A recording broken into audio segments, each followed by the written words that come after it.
Bagong balita ngayong umaga, arestado ang isang Chinese matapos siyang mabangga ang isang SUV at murahin ang sakay nitong provincial director ng Tawi-Tawi. Nagpakilala pa ang suspect na umunay taga-NBI.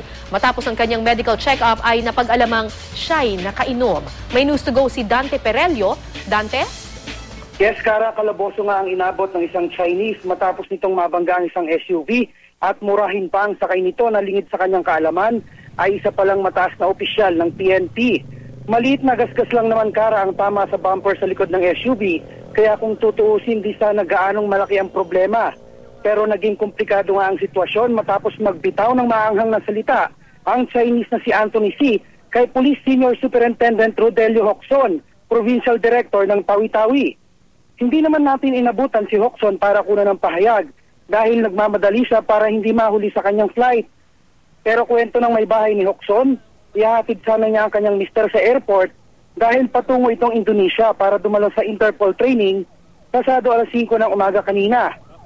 Nakahinto raw sila, Kara, sa tapat ng Bangko Sentral sa Rojas Boulevard sa Maynila dahil pula ang traffic light nang biglang may bumangga sa kanilang likuran. Pero sa halip daw na humingi ng dispensa si C, nagmura raw ito at nagpakilala pang taga-NBI. Mukha raw ito nakainom dahil nangangamoy alak at panay ang sigaw. Itinanggi naman ng Chinese ang mga akusasyon sa kanya, pero habang kinukunan namin siya ng pahayag, bigla na lamang itong pinakialaman ang kamera ng kasamahan nating nagko-cover.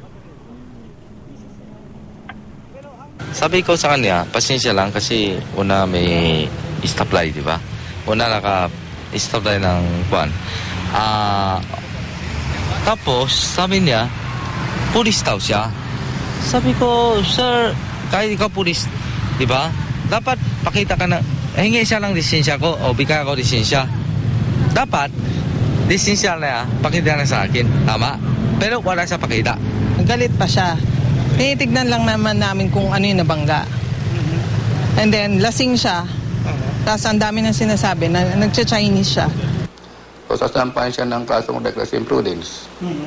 Resulting to damage to property. Available po yan, yung kanyang... Yes, Kara, kanina lamang ay sumailalim na nga sa medical check-up ng ospital ng Maynila, itong si C. At doon ay lumabas nga ang resulta na positibo siya sa alcohol. Balik sa'yo, Kara. Maraming salamat, Dante Perelio.